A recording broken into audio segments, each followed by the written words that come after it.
Hello, Canucks fans. Good afternoon, Canucks fans. I think I'm going to start saying that. Hello, Canucks fans, and welcome back to another episode of Canucks Conversation, which is brought to you by our friends over at Greta, the home of our electric watch parties during the season, our off-season chill spot. I don't even want to call it the off-season. It's not the off-season anymore. It's officially back. We're back. Training camp is 2 weeks away to the day Canucks training camp starts. So, Greta, our watch parties are going to be coming back, and it's going to be very exciting. But make sure you go check out Greta Bar YVR. Harman, how you doing today? I'm jacked up. I'm excited. Penticton's right around the corner, even for young stars, which is going to be happening even sooner. I'm headed out to New York on Sunday for a little New York Times summit for the NHL writers in our company. So jacked up about that. All of it is a sign that we're in go mode. When you're out there, can you talk to the whoever's in charge of the Connections game? Do you play any of the New York Times games? None of them. Okay. Are you allowed to say that? I started with Wordle, right? Like I started with Wordle, and then I have a New York Times games subscription. You're welcome, Harman. And I play this Connections game. Do you know how it works? Do you know the Connections game? No, I don't. Okay, so basically they give you, I think it's like 16 words or something. I don't play it much, but they give you 16 words, and then you have to pick 4 words that match each other. Like it's kind of hard to explain, I suppose, but sometimes they just mess it up. Like there was one where there was like one day that I played where it was like Heat, Clippers, and then it sets up 2 other NBA names. So it's like, okay, perfect. Those are basketball teams. So I picked all 4 and I submit, and it's like, nope, wrong. I'm like, what do you mean wrong? No, you've made a mistake. Own up to your mistake. Anyway, so if you're out there, I'm getting off topic, but when you're out I'm there, not sure I'm going to be much of a help here because it wasn't until like last month that I finally figured out how to activate my free subscription. And we've been owned by almost 2 years now. So I'm behind on a lot of things. Well, if you see it kick down the door, tell them my concerns. Anyways, we're gonna play some games today. We're gonna play Family Feud, but before we do that, I did want to mention Harman. Artur Shilov's back on the ice. We heard that he was coming back to get his knee checked out by Canucks medical staff. That was reported by Rick Dhaliwal. And then today out at UBC, we see Artur Shilov's out on the ice with Yuri Patera and Nikita Tolopilo as well. As expected, no sign of Thatcher Demko, but a really good sign that Artur Shilov's, who again was held off Latvia's Olympic qualifying roster with what they called knee inflammation, was back out there today at UBC. Yeah, when Patrick Johnson first had the report that Shilovs was dealing with a knee ailment, I think a lot of the initial reaction, at least for half a day, until I think Dhaliwal had another report that sort of calmed everybody down.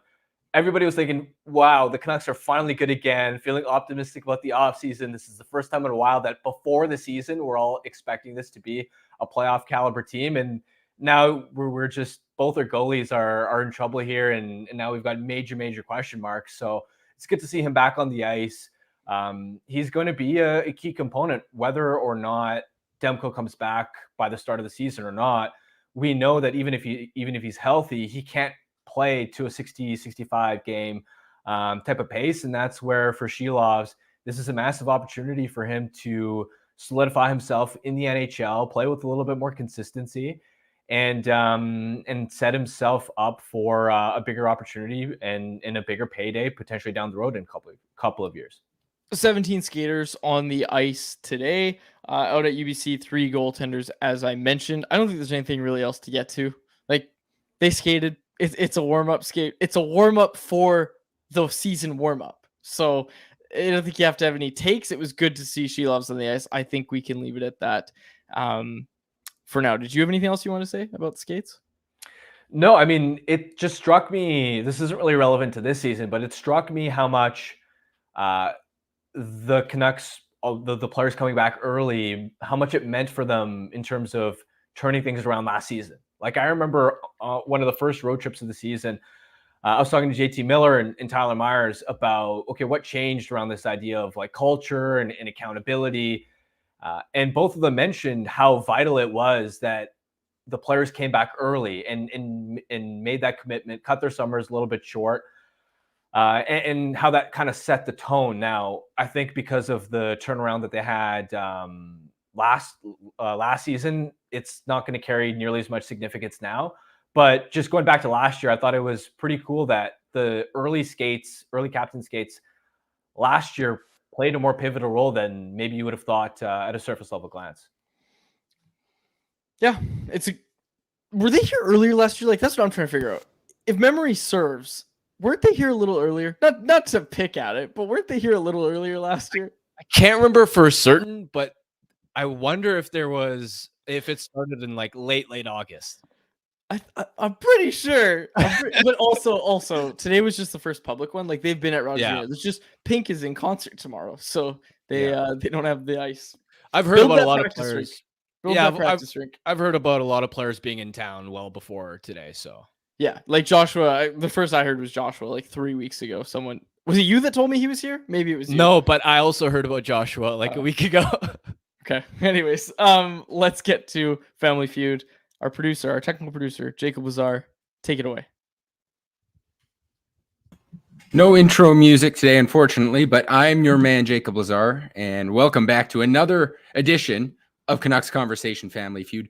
We actually didn't discuss this. Harm, you're still going first, right? Yeah, Quads already has the headphones off, so stick to what's worked for you guys. Harman, I think you've outscored Quads like basically every round of this, so get off to a good start. All right, you're going to have 25 seconds on the clock. Let's, timer's already started. There you go. The time will actually start when I'm finished reading the first question. If you don't know an answer, you can say pass. We'll come back to it at the end. And that's about it. Are you ready to go, Harman? Yeah, let's do it. All right. First question. On a scale of 1 to 10, how likely is Quinn Hughes to win another Norris Trophy in his career? 9. Besides the Canucks, which team would you like to see win the Stanley Cup this season? Colorado. Name a current NHL player who was born in BC. Connor Bedard. What away city would you like to see the Canucks play an outdoor game in? Seattle. Name a Canucks short king under 5'10". Stan Smeel. All right, good work. Let me tally those up. Quads, we got to let Quads know he can come back in. Maybe give him a thumbs up and... Yeah, there he goes.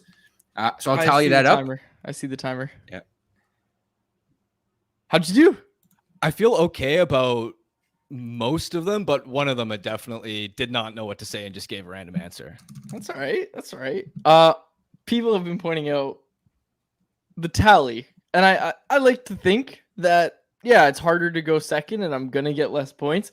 The tally's not even close. Like, you're at, like, I think you've tallied 900 points, and I think I'm still around 200-300 on the year, but we're okay. We're 2-2. This is our chance to go above 500. We're keeping track of our score. This is our chance to go above 500. Yeah, I don't think you've performed too poorly. I think going first is a major advantage in picking up points. Jacob, was that the train by your... Oh yeah, sorry. I should have muted my mic while I was doing this. I live by some train tracks. So, That's so funny. I have just finished tallying it up. Harm got 102. Attaboy. So he gets past the halfway point. He got a couple number one answers. I didn't mention this before, but to win this week, you're going to need at least 4 number one answers. Otherwise, you won't hit the 200. So that's a tough one. Okay. Tough one, but off to a good start here. Okay. Quads, are you ready? As ready as I'll ever be. All right. We're going to add 30 seconds onto the clock as it starts ticking away ahead of time. I'll fix that. There you go. You're reset. All right. Reminder of the rules. If you give an answer that was already given by Harman, you're going to hear the buzzer, and I'll ask you to give me another response. If you don't know a response, can't think of one right away, just say pass. We'll come back to it at the end. Quads, are you ready? Yeah. Time will begin when I finish reading this first question. On a scale of 1 to 10, how likely is Quinn Hughes to win another Norris in his career? 9. Try again. 10. Besides the Canucks, which team would you like to see win the Stanley Cup this season? Winnipeg Jets. Name a current NHL player who was born in BC. Shea Theodore. What away city would you like to see the Canucks play an outdoor game in? Seattle. Try again. Edmonton. Name a Canucks short king under 5'10". Troy Stecher. Right at the buzzer. All right, let me tally this up. Just anecdotally here, I'm not liking the chances, but we'll see. Okay, I gotta say, what team do you want to win the Stanley Cup besides the Vancouver Canucks? I don't think there's I bet the answers are all over the place. Yeah. I didn't know what to pick. I was initially thinking Winnipeg. I went with Colorado just because I couldn't think of one that really stood out. There's probably a big spread there, but Jacob will tally it up. Doesn't sound like we won, but that's okay. And then Jacob's going to tell us where we were wrong. No, K-Town Chef. See, K-Town Chef in the chat said, man, Cliff Ronning. It was current BC born player. That was the question. Oh, yeah. Current. He might have been referring to Short King with Cliff Ronning. Maybe. Troy Stetcher's number one answer for sure. No, I don't think he. No chance. He got a lot of votes. No chance. Nils Hoglander probably got more votes. Oh my god. Okay, Jacob, tell us. Okay, you guys ready? All right. Yeah, break it down. So, Harman for Quinn Hughes winning another Norris. You got the number 2 answer with 9. That was worth 22 points. Besides the Canucks, who'd you like to see win the cup? Colorado only 3 in that one. And yes, that was the most spread out one. That's a number 1 answer that it's okay that you guys missed, and you guys did miss that one. I'll give you that right now. You needed every other number 1 answer for sure, though. Current NHL player who was born in BC, you said Connor Bedard. That was 32 points, number 1 answer. Good work, Nice. Harman. The away outdoor city, you gave Seattle. That was also the number 1 answer, and that was 41 points. So good work there, Harman. Short King, this is where you stumbled a little bit. You only had 4 points there. And actually, sorry, who was it that you even... Stan Smeel. Stan Smeel, that's right. Smeel with only 4 Only points 4 in there. points? It's a great Only answer. 4 This points. Guy's got his Great number answer. retired. He was Yeah. like 5'8", wasn't he? Wake Yeah, up, people. Yeah. So that was 102 points. Quads. All right. All You right. got the number 1 answer for the Quinn Hughes one. 40 points there, 10 out of 10. So a lot of people very bullish on another Norris for Hughes. There was a single response, someone who said 1. And after looking at the other responses from that person, pretty clear they're not even a Canucks fan, because they for the Short King, they said, I don't care. And for the away city outdoor game, they said, I wouldn't watch it. So it's pretty clear that they were just a hater. But the Hughes one, interesting. It went 10, 9, 8, 7, 6 in order for the number for the amount of responses. Nice. So the team other than the Canucks to win the Stanley Cup, Quads, you gave Winnipeg. That was the number 4 answer, tied for number 4 for 8 points. The number 1 answer was the Canucks expansion cousins, the Buffalo Sabres, with 15. Fair enough. Okay, well, at least it's But not I many just don't points. look at them as a cup contender this Sure. year. Right? So- New Jersey at number 10. I figure that's probably the Hughes effect in there. Yeah, sure. And that was the number 2 answer. Current NHL player born in BC. Quads, you said Shea Theodore. Only 2 on that. The number 1 answer was Bedard. The number 2 answer was Sam Reinhart. Jamie Benn. Troy Stetcher got some love on this one. He was number 4 answer with 11. And surprisingly, only 2 responses for Macklin Celebrini. I figured most recent first overall pick would have gotten a bit more love than that. The away city for an outdoor game, you said Edmonton. That was the number 2 answer. 10 points on that. Pretty good. So you guys got 1 and 2 on that one. Some interesting responses in there. We see New York. We see Toronto. We see Montreal. And probably the most interesting one was Salt Lake City. Obviously now an NHL city. And people saying, love to see the Canucks take on the hockey club up in the Mormon Mountains of Utah. Finally, Canucks Short King. This, Quads, was where you guys lost it. 6 points for your response. Again, I don't even remember who your response was because it was Troy so far down. Troy Stetcher. Yes, that's right. Yes. So he was number 5 answer. You guys missed the number 1 and 2. If you guys had gotten the 1 and 2 here, you would have won. The number 1 answer was Connor Garland. Number 2 answer was Cliff Ronning. How many points? How many points for Garland? 29 and 26, respectively, for those 2. So you guys finished with 168. And a combined 10 points on that last question was what derailed your round. All right. It's all right. It's all right. So good effort. But again, just that Short King question killed it. 2 and 3. 2 and 3. Okay. This is what we have to do. Jacob's going to put out the survey in the description of this episode for next week's. Yep, it's already in there. You can go fill out the survey right now. Perfect. Description, podcast on YouTube, whatever. We don't want any Oilers fans on this. Go fill out the survey. Go fill out the survey. We'll play again next week. We're below 500, but hey, we're battling. We're battling It's to get early. back. It's early. It's early in the year. This is our preseason too. Here's an idea, Harm. Jacob and I were talking about this one. Rink wide versus Canucks convo. Actual game of Family Feud. Because we have a bunch of questions and we have a bunch of answers now. We could do like the actual game instead of just the fast money segment. We could do like you and me versus Irf and Jeff and make it a thing. We could do it. Yeah, I wouldn't like our odds against J-Pat though. I know. I think J-Pat is really He would clean dialed. up, man. Yeah. All right. That was good. Let's get to our poll question, which is brought to you by Mr. Lube. And it kind of segues perfectly into our next segment where we're going to talk about Mount Rushmores. And we talked about this like last week too. We were like, or 2 weeks ago, whenever I was with you still, we were like, oh yeah, we should do Mount Rushmore. And we were talking about the Mount Rushmore of the Canucks. And it's like, okay, well now we have to do it by position because it's pretty obvious who the top 4 Canucks of all time are. It's easy answer, right? You have Daniel and Henrik Sedin, obviously. So that's 2 spots. And then obviously, we talked about it. So we did it. We're going to do Mount Rushmores of different positions, of fighters, and also of coaches and GMs. But to kick it off, we asked the people our poll question. Like I said, brought to you by Mr. Lube. With Roberto Luongo and Kirk McLean being 1 and 2, who would be the third head on the Canucks goaltending Mount Rushmore? Corey Schneider, Richard Brodeur, Jacob Markstrom, or Thatcher Demko? Harman, 49.2% say Richard Brodeur, 38.8% say Thatcher Demko, and not much love for Corey Schneider or Jacob Markstrom on that one. But Richard Brodeur wins this poll question. I think that's right. As we're going to talk about in our next segment here, when we break down the Mount Rushmores of the Canucks,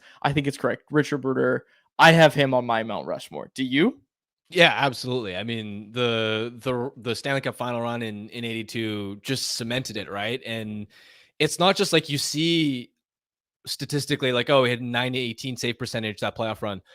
It's that much more impressive when you remember just how low save percentages were in the early 80s. Like that's unreal. He put the team on his back essentially. And look, you take a team to Stanley Cup final that carries a lot of weight, even though it was a long time ago. It cements you forever in the club's history, which is why Brodeur comes in at number 3. Okay, that was our poll question, and it was brought to you by Mr. Lube. Mr. Lube and Tires, change your oil, change your wipers event is on now. Visit MrLube.com to download your coupon for a free pair of Goodyear hybrid wiper blades with any oil change for a limited time at Mr. Lube. Find them at one of their 18 locations in the Lower Mainland.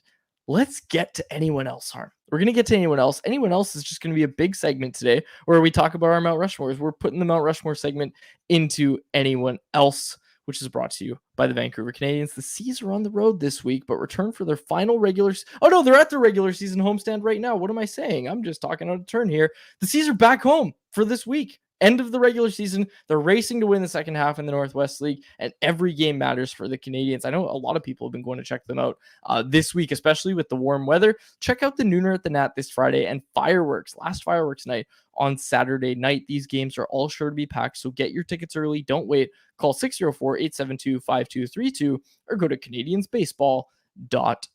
All right, Harm, let's do it. Mount Rushmores. We're excited to do this. Let's start with the goaltenders because our top 3 is obviously going to be the same, but I'm curious who you had for 4th because obviously we both have Roberto Luongo, Kirk McLean, and Richard Brodeur. Who comes in as the 4th head on your Mount Rushmore? To me, it's Demko.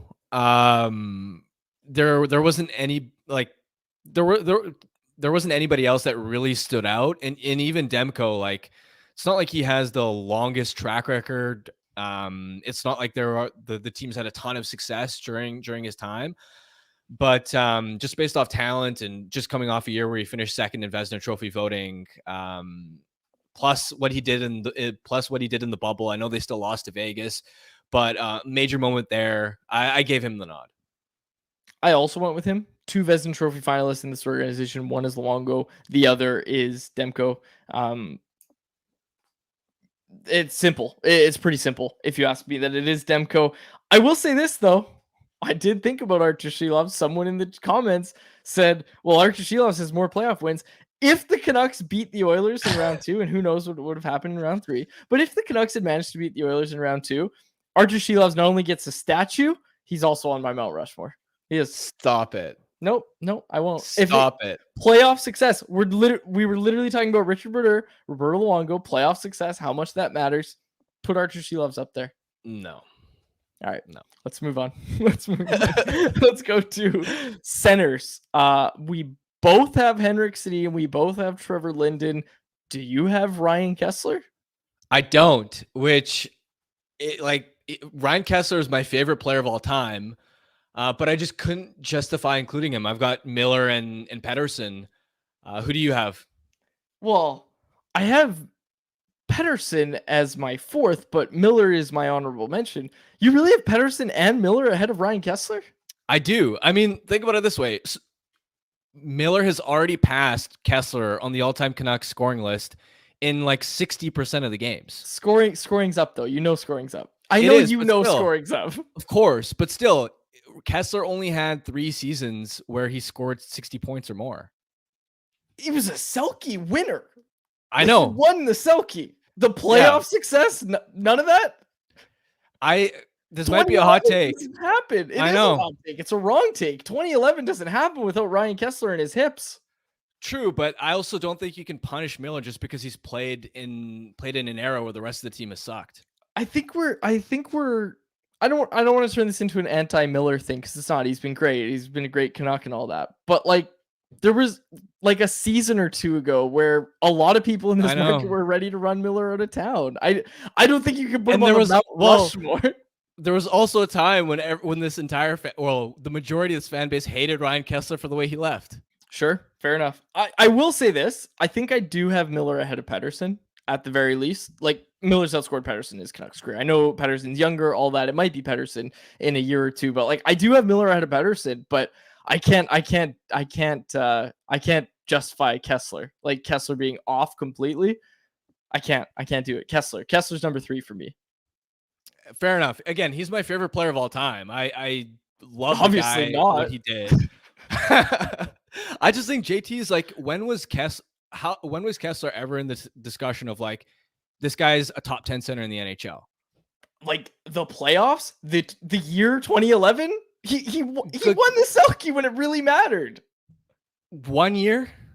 Yeah, sure, 1 year. Okay, how many years has JT Miller been a top 10 center? 1 year? 1 year. We're talking about 1 year. But the 1 year of my guy involved a playoff run as well and a Selke winner. Come on. He's already passed him on the all-time scoring list in just over half the games, man. You're right. You're right. You are right about that. But honestly, okay, the strongest case, part of the case you could make, and I'm honestly kind of contradicting myself, is that Miller's first year was at wing. So if we're talking strictly centers, how long has Miller been this good at center specifically? Yeah. But I don't know. I don't know. I think JT's the better player. I think Kessler, because he played in an era where the team was significantly better, there's more emotional attachment to that era and the players from that era. But put it this way, if Kessler and Miller were to trade places in the era that they played in, mm-hmm. I don't think we'd be talking about Ryan Kessler even being close to this discussion. Kessler might then end up being the Bo Horvat of this era. You know what I mean? And again, Kessler was much better than Horvat, but point is, if you switch their eras, Miller in the 2011 era, I feel like the regard in which we would hold him would be extremely high, the same way that you talk about Kessler right now. You better hope Jacob's careful with how he clips this, because you have said a lot of things here today, Harman. You've said a lot of things today. Don't clip any of this. No, yeah, I'm going to leave this one alone. Although, Quads, your Shelov's 1 win away from being on the goalie Mount Rushmore is definitely going up. That one, fair enough. Yep, I'll stand by it. That one should cause some fun discussion. If that one goes up, so does Harman saying he hates Ryan Kessler. You can't do this to me. He's actually my favorite player of all time. Man, how do you talk about your least favorite player of all time? Okay, let's move on. Let's go to wingers, Harm.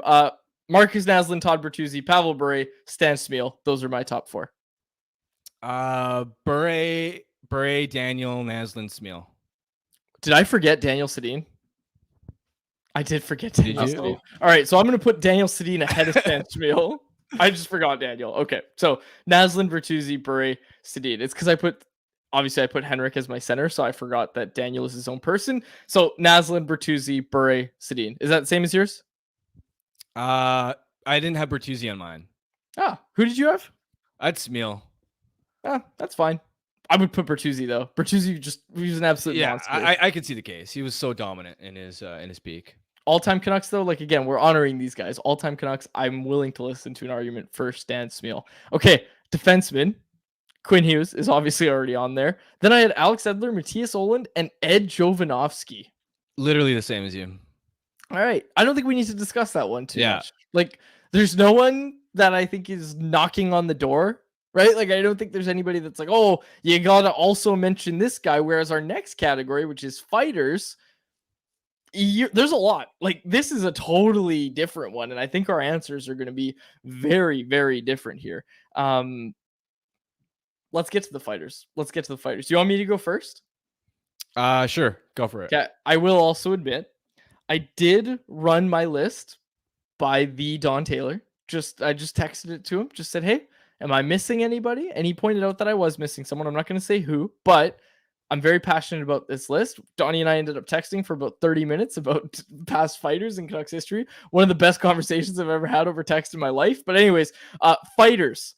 I have Gino Ojic, Rick Rippon, Jack McElhargy, and Donald Brashear. How about you? I have Gino, Rick Rippon, Brashear, and I had Garth Butcher. Garth Butcher. Okay, so this is a fun one. Because there's so many. I have 4 like real honorable mentions that if someone in the comments or wherever said, no, this guy should be on the list, I would listen. There's a really strong case to be made for Tiger Williams. There's a strong case to be made for Kurt Frazier. There's a strong case to be made for Ron DeLorme. And again, the guy you said as well. Like, there are a number of guys that could be on the Canucks all-time fighting Mount Rushmore. But for me, I watched this video, and Jacob, you can feel free to play this. I watched this video of Jack McElhargy. I looked it up. Also, North Burnaby guy. Wears it proud. Like Jack McElhargy a lot. He's fighting Tiger Williams here. So you've got McElhargy in the orange and Tiger in the white. Enjoy. Oh my God.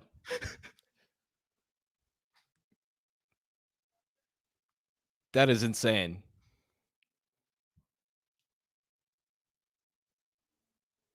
How are they still going? Dude, so also keep in mind, and for those on the podcast, you can just look this up. Jack Mack versus Tiger Williams. It's the fight between these two guys. Like, if you look up Jack Mack fights, this is the first thing that comes up. This is unbelievable. Also keeping in mind, he wasn't wearing a helmet. Like, he went into that fight with no helmet. His only protection was that sweet lettuce on the top of his head. There was nothing else protecting him. And for me, Jack Mack is definitely up there. Yeah, I mean, I never got to really see him fight or Garth Butcher fight a ton. So I can't really argue with your case here. But that's the really fun thing is, like, with Garth Butcher, you can go on hockeyfights.com, folks, and you can find all these fights. Like, you can go to hockeyfights.com. There's stats on the Canucks, who fought the most as Canucks. And I actually want to dive into that a little bit because Hockey Fights is our database that we have, hockeyfights.com. You can organize by teams, go to the Canucks page, and it tells you just a bunch of different stats. Just about the Canucks fighting history. And I think it's awesome. I really like the website. So check out hockeyfights.com. But the thing is, when we look at who fought the most for the Canucks, it was Gino Ojic at 127. He led it, so obviously he's going to be there. But dude, Garth Butcher's a good pick because he was number 2. Second most fights by any Canuck in history with 94. That's nothing to slow chat. And the next guy is Donald Brashear at 83, who we also obviously both had on the list.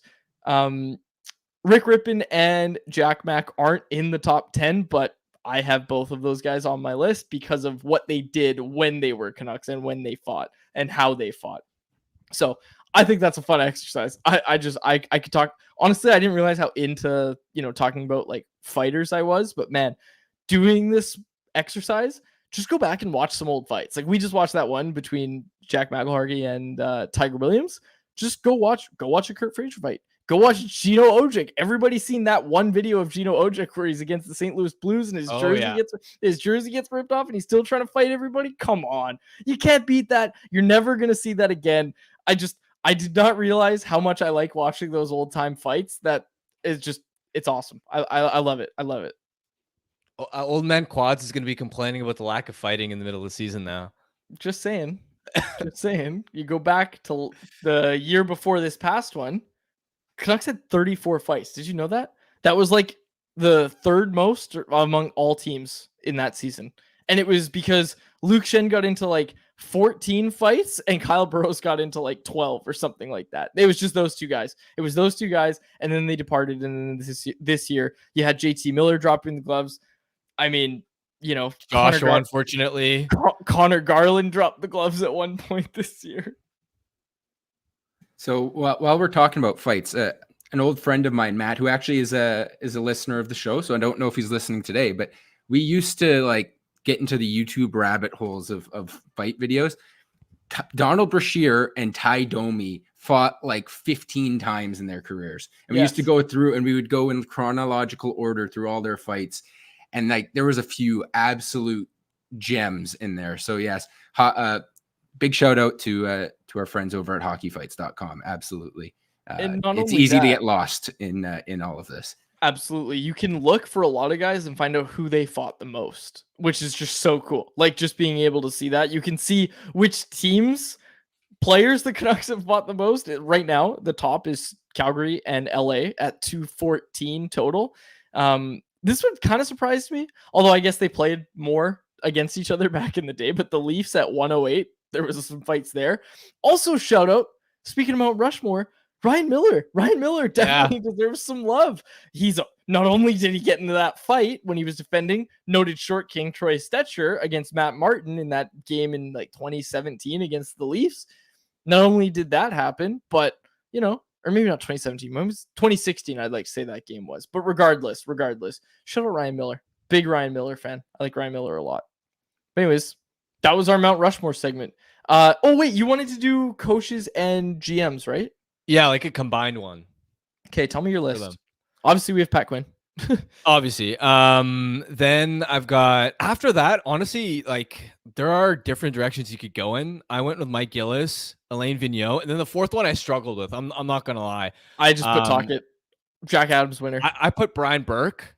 Oh, just because like after the Messier era and bringing the team back to respectability, drafting the Sedins, I think that deserves a special shout out. No disrespect to Rick Tocchet, but I'm bumping him off the list for Brian Burke. You're right. Like Brian Burke brought the Sedins to Vancouver. That matters. That matters a lot. That's the trajectory of the franchise. Again, you go back and listen to that podcast that Scott Rintoul did about the West Coast Express. You go back and listen to that. Things were bleak. Things were very bleak right before Brian Burke got here and coming out of that Messier era. I'd like to do one for the opposite of that, the worst GMs and coaches in Canucks history. Like you'd have Tom Rennie on there. You'd have Jim Benning. Mike Keenan.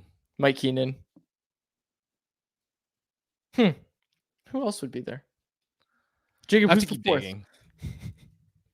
I don't know. You guys nailed all the obvious ones. Ask the chat. See what the chat has to say. For chat. Who would be the fourth? Who would be the fourth?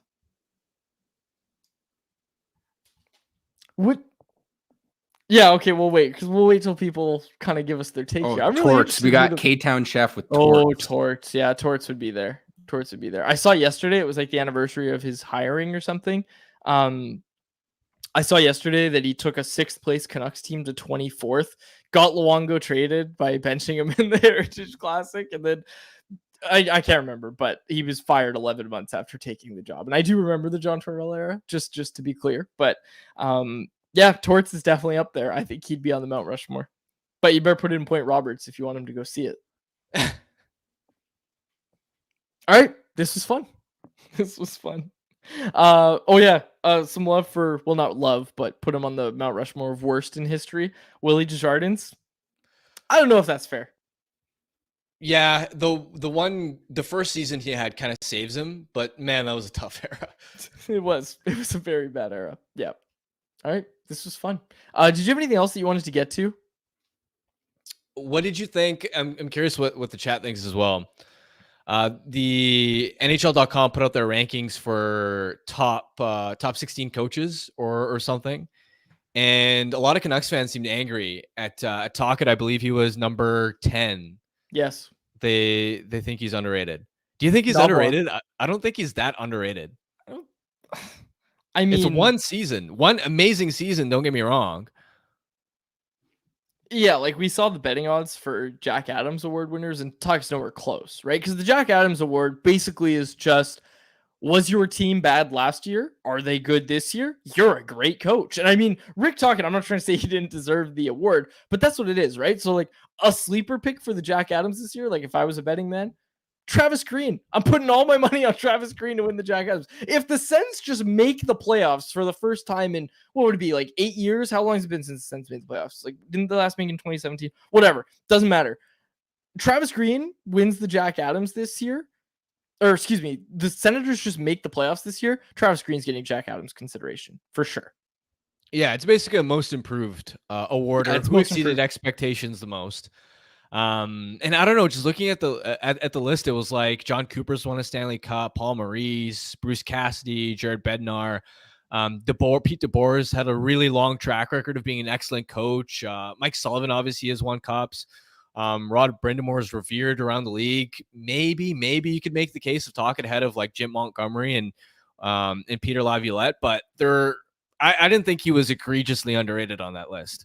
Yeah, I don't think 10 is horrible for talking, but again, this is the guy who just won the Jack Adams Award, so I would have him a bit higher. But I think I would have him like at 7, right where you kind of had him, or no, you would have him at 8, but I would have him in that range. It's not a top 5 or anything like that. Going back through and looking at some of the comments there, yeah, it seems like he probably is where he should be. Although a lot of Penguins fans kind of souring on Mike Sullivan, thinking he should. Oh, he's washed. Yeah, he's shouldn't washed. be number 5 on the list. But Yeah, he's washed. But Harman's point stands. You know, the guy's right in front of Tocchet. Maybe Montgomery, but Bednar's a cup winner. Laviolette, Brindamore are kind of both really well revered around the league. So it's tough, even as a recent Jack Adams winner, the defending Jack Adams winner, to get ahead of guys who are very established in the NHL. Sullivan's washed. Craig Berube at 12. This one I want to talk to you about, Harm. Under what circumstances does Craig Berube win the Jack Adams? Because it's voted on before playoffs, right? Yeah, before playoffs. So there's like no chance Craig Berube wins the Jack Adams unless they win the President's Trophy. Highly unlikely. What do you think of the Leafs going into this year? I'm just gonna ask you that. I don't have a lot of confidence in Brad Treliving.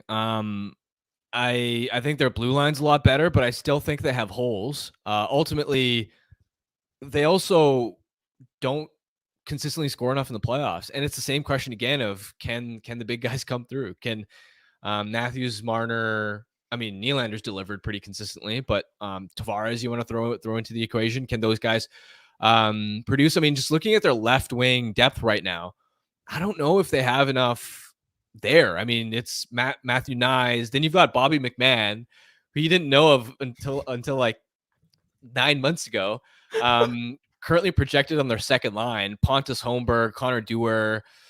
I don't like the look of the Leafs. I mean, they're obviously going to be a playoff team, but I still don't rate them ahead of some of the other like top teams in the Atlantic, like Florida and Boston. And that blue line, dude. Chris Tanov's a nice addition for now. Oliver Ekman-Larsson? How you feeling about Oliver Ekman-Larsson, top 4 defenseman once again? We'll see. I'm really curious because again, he looked great in Florida last year, but every defenseman looks great in Florida. Maybe he has regained some of his mobility. But yeah, I mean, he's a 4-5. I look at him as, and yet that still constitutes an upgrade over what they were icing last spring, where they just didn't have any defenseman that had like even a baseline level of puck skills. What fan base right now heading into this season has the highest level of misery? Not like not just a rebuilding team, because like the Sharks have hope, right? Like the Sharks have hope, the Ducks have hope as well. So it's not them, right? We can just eliminate the Sharks and Ducks. What team has like, who is the Colorado Rockies of the NHL right now? That's a really good question. See, I think to this point, Sabres fans have suffered the most, but I also think they have such a bright young core. And I know we said this for the last Yeah, do 5 they? years. Do they have a They bright young do. core? Dude, they're eventually going to be good. Okay. One Like- day. Oh, Owen Power is going to take a step is kind of what you're like. Am I following your thought process properly? No, well, just look at how many. Like, first of all, they have.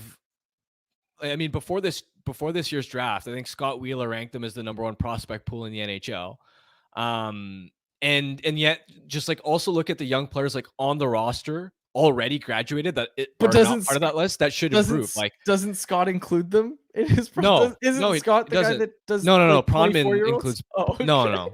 That's different. So that's what I'm saying is like that's not including like Jack Quinn. I think is going to be a star. JJ Paterka, Zach Benson. I think Dylan Cousins is going to be way better.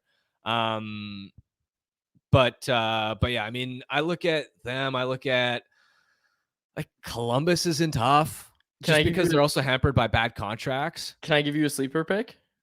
Yeah. Minnesota. Minnesota didn't do anything this offseason. Have you seen Minnesota's moves? Yeah, I didn't like their offseason, but I disagree only because so 2 reasons. Number 1, the dead cap hits of Parise and Suter come off the books next summer. Like it goes from like 14.7 to like 1.7. So they're getting a ton of cap space next summer to play with. And their prospect pool is elite, man. Like their Wallstat could develop That's into fair. one of the I best like goaltenders Wallstat. in the NHL. I loved the Bume pick. They've got Urov, they've got Ugrin. They've got a lot of young talent sort of on the way, and especially once they gain a little bit of cap space. I actually wouldn't be surprised if like 3 years from now, I'm not going to say they're like one of like the best team in the Central, but I wouldn't be surprised if we look at them as like they're a top 10 team in the NHL. Okay, so who is it then? Who's the team? Who's the Colorado Rockies of the NHL? Because we've thrown it a lot with a lot of different. Yeah, but like who is the Colorado Rockies of the NHL?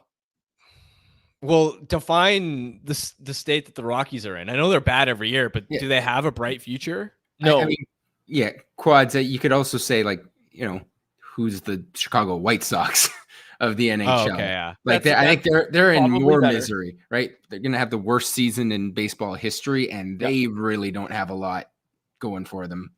Can't get a new stadium built. I don't think their prospect pool is very good either. Well, you know what it is? It's easier to find teams that are miserable because they're stuck in the mediocre middle. Like I think Islanders. That would be the Islanders. Rockies then. Yeah, like the mediocre the middle. Capitals are going to be stuck there for a long time. Mhm. I think the Kraken are going to be stuck there for a long time. Like they're in this weird in between where they're trying to be good and yet they're not that good. You think the I don't see a Kraken, plan for them to. I just don't see how they're going to become a cup contender. Like they have no stars at the top of their lineup. They have some intriguing prospects, but like you need superstars. And how deep are you going to go in the playoffs if Matty Beniers, who I love, but how deep are you going to go if he's your best forward?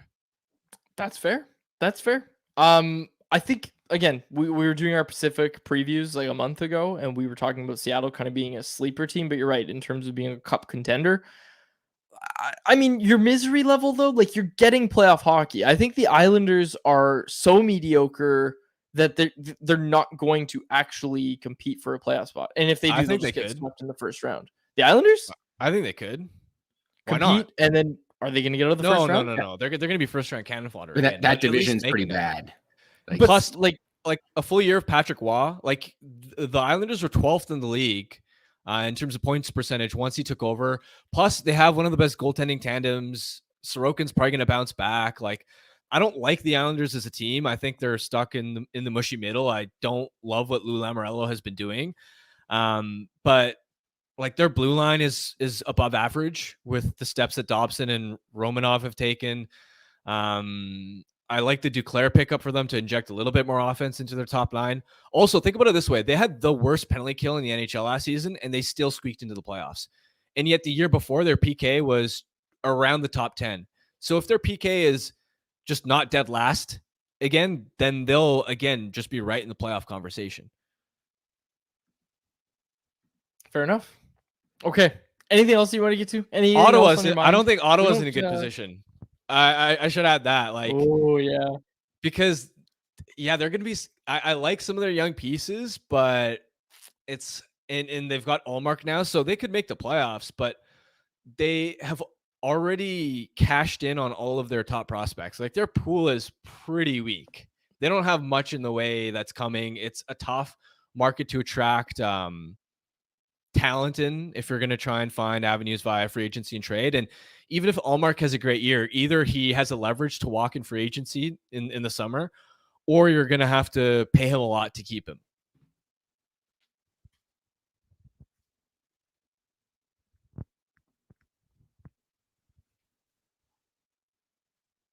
Can you hear me? There's some different takes.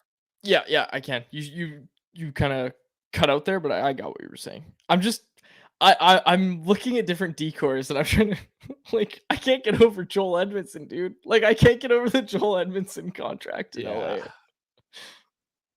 Yeah. And they got no LA farm system. Like they got nothing coming. They have Brent Clark coming this year. He's legit. He'll be, but again, they also lost Matt Roy, so their blue line hasn't on a net level gotten better this season. Yeah. Okay, let's get to our Bet365 bet of the day, which is brought to you by our friends over at, you guessed it, Bet365. Should we do a baseball bet or should we do a football bet? Because tonight's night one of the NFL season. So I'm going to say, oh, they're favorites. Okay, I'm going to go with the underdogs here. I'm going to go with the underdog Baltimore Ravens to win on the money line tonight, plus 125 against the Kansas City Chiefs as the NFL season gets off to a start tonight. I'm very excited. I'm in more than a few fantasy leagues this time. I'm starting to do fantasy football. I'm start watching football. I'm going to become a football guy. There was a time when I would like not check Twitter on Sundays because people were like, oh, how is that a foul or flag? And I'm like, I don't even know what they're talking about. And they're all tweeting about the same game. And I'm like, I should be watching this game, but I'm not. So now I'm going to be one of those guys. Now I'm going to watch football. I'm going to start watching football. That football quiz that we were going to do with Wyatt, that's not happening. K-Town Chef. Me now. K-Town Chef quickly asked, when are we going back to 5 a week? Training camp. We are going to have shows every day. We just booked the Airbnb out in Penticton. Gonna have a good time. Gonna have a good time out there. Yeah, week after training camp, we'll be back in studio. New studio setup, courtesy of Jacob there. We'll debut it after training camp, but we're gonna be cranking back up to 5 a week after training camp. So, yeah. But anyways, our Bet365 bet of the day, like I said, plus 125, Baltimore Ravens. That was our Bet365 bet of the day. Brought to you by Bet365, a proud partner of Canucks Conversation. Open an account with Bet365 today and bet on a huge range of markets. Whatever the sport, whatever the moment, it's never ordinary at Bet365. Be sure to use code VANBONUS when you sign up for an account. We will wrap it up there. For my co-host, Harman Dial, and our technical producer, Jacob Lazar, my name is David Gujelli. Thank you so much for listening to the episode of the Canucks Conversation.